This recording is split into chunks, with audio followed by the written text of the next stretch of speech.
Now, think about it. Being rich is not necessarily being evil. But according to the Bible, the love of money.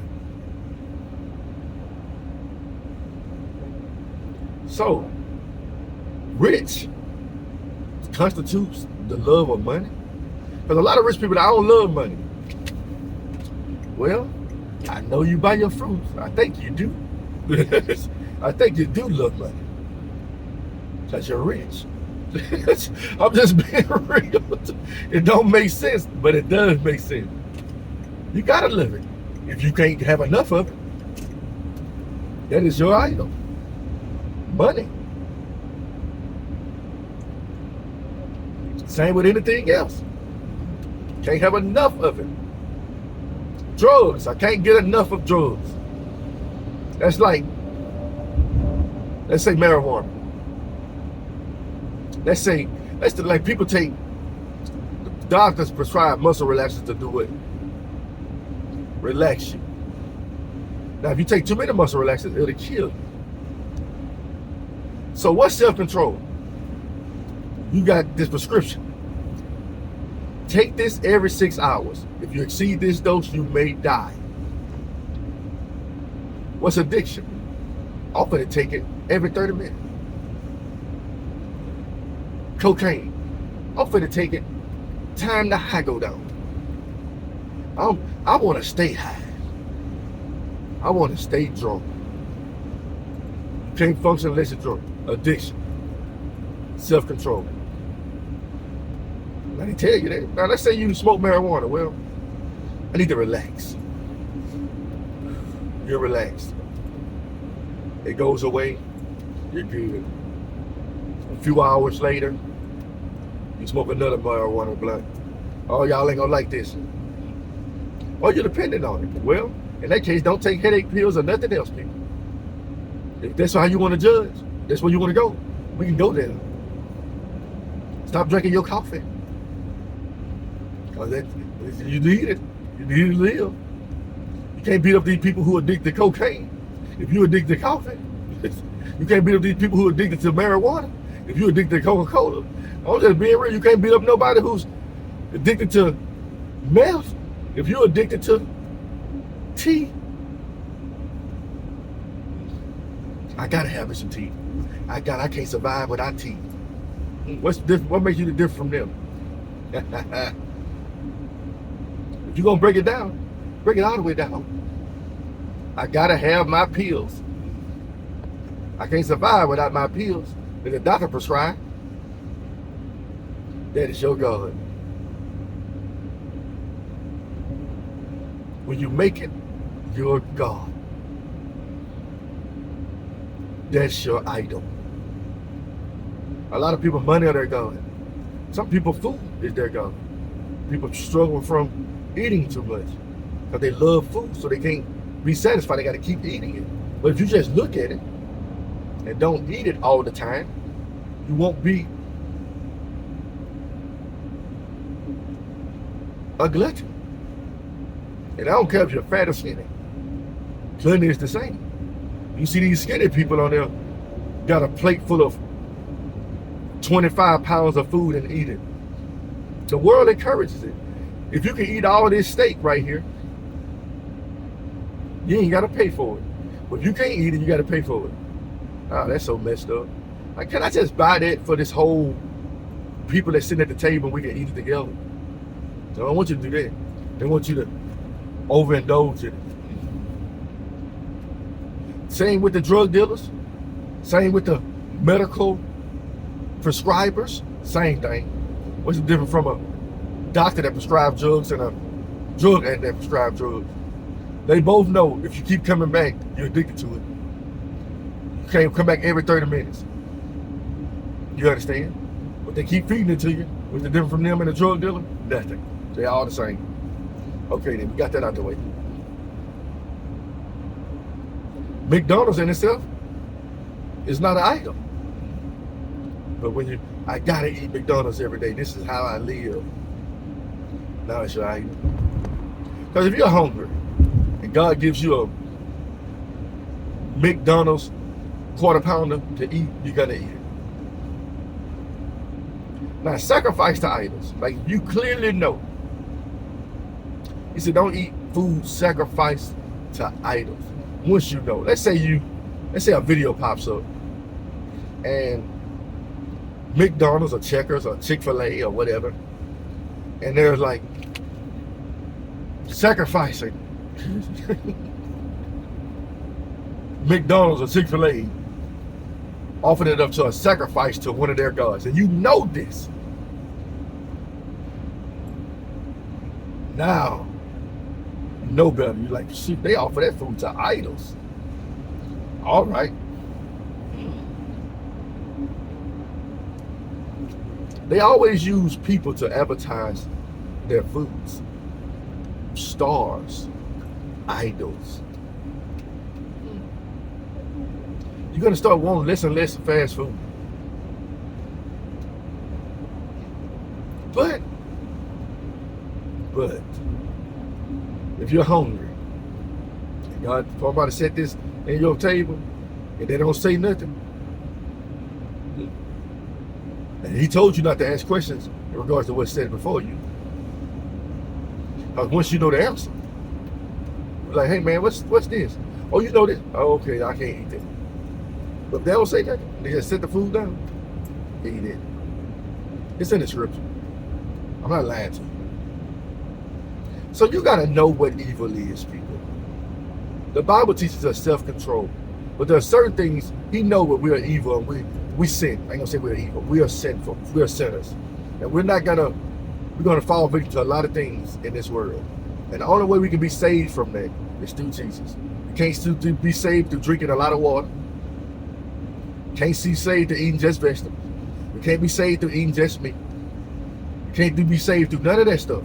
Nothing in this world can save us but Jesus. Do you understand? So now we know what evil is. It's just a little basic summary of some of the evils that's listed in the Bible. But you got to read it to understand and get the examples. You know, when in Judges, these men thought they was doing right by God. And when there was lawlessness and everybody did whatever their heart desired, one of the men set up a house of idols that he worshiped. And the other people saw it like, well, we finna make them our gods. Do you see? Do you see idols for real though? You got to see idols for what they really are. Worship. All right. So all y'all fascination with movie stars and actresses, singers, powerful people in the world, Elon Musk, me, your daddy, your mama. That's an idol. You worship them. You ever heard people say this you saw this in movies, and you see it in real life. I worship the ground that you walk on. You have been subject to idol worship. Baby, I worship the ground you walk in. It sounds good in the song, but it don't sound good to God. You do what? You worship them? You bow down to them and worship them? Ooh. There's a group that's called Christ Image Worship. Look it up. This is a real Christian group name. Christ Image Worship. I don't listen to their music. Why? Because it's clearly saying Christ Image Worship. So I will not be listening to you. It's clear. Well, that's not what it really means. We'll change the name. It clearly says Christ Image Worship. And then watch their videos. They're going to have an image of Christ in the background. You're going to see a whole audience praising. Look at it. And I was watching one of the videos here. Look at that image. I was like, what? Look at the image. Oh, worshiping. Okay. Threw it in there out of nowhere. Look it up, people. I ain't lying to you. This is a Christian group now. I like to talk to people regular and let you know what I know.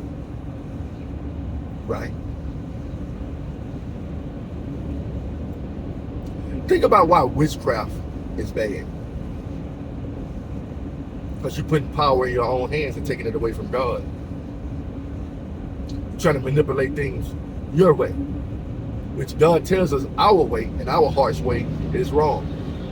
Now, we can become a man or woman after God's own heart, and guess what? We won't want witchcraft. We won't want sage. We want to use these things to try to cleanse our house or manipulate our life or the lives of others. That's why we pray for people. God touch them in a special way. Not, hey man, what you think I should do to hold it? Come over here. I'm going to touch you in a special way. Let me put this concoction together. Let me get this, that, and I'm going to give you this, and this is going to help you. That's why we're designed to lead people to God, not to witchcraft or anything for that matter. Real talk here. You see, that's what I want to see in the pulpit. I'm not modeling people after me, but give people some real deal examples of what you're trying to tell them. Not these fabricated stories to make people laugh. Tell the truth. You can make people laugh with the truth if you want to. It's very simple. Sometimes I read the Bible like, that was pretty funny. Right, wasn't meant to be funny, but it was like. Now, let's go to the other one. Obedience. Doing what the Lord tells you to do. Now, this rule can override anything. But the thing is, God tells us not to trust in your own heart, so you need to learn if you listen to God's voice or not. Obedience means you got to be very in tune. You can't just go and do things and be like, God told me to do it. You better be careful with that. You understand? Because God's obedience, like the Bible said, thou shalt not kill. But God had told his people to smite folks, because he's the final judge. So if God told you to smite it, is it really murder? I'm just being real now. This is something I'm still working on. Because if we want to be obedient, we got to be obedient all the way. You know, God is a judge, and he sits on high, and we sit down low. And certain things he tells us to do, we got to do, because that's what he told us to do. I know people like, God would never tell you to kill somebody.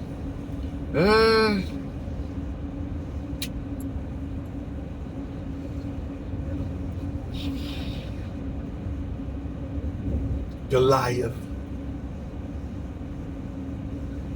And he did it in the name of the Lord. And everybody admit that was meant to happen. So it was meant to happen, God allowed it. He allowed David to cut off Goliath's head with his own sword. He said, he's trained my hands for war. He taught me to bend a bow. So I'm telling y'all, there's a lot of y'all people, are y'all really ready to be Christians? Are y'all ready to be there? Now, I will say this. Jesus did change a lot of things. And the Bible does say vengeance belongs to the Lord. But you got to understand, sometimes God uses what to execute his vengeance? His anger. People. Moses separating the people who was worshiping the golden calf. And he gave them a last final choice. The thing is, God gives us final choices too. You see, I look at the world from a different perspective than a lot of people. I really do. I do that. You know why? Because I got to look at it from a perspective that I don't understand.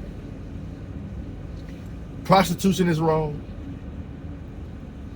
Murder is wrong, and all that stuff is wrong. Now you got to go back to the Bible. Like far as wickedness and evil. I talked about this earlier. Don't chew my head off over this, people. I'm just finna tell you something I thought about years ago. You remember Jack the Ripper?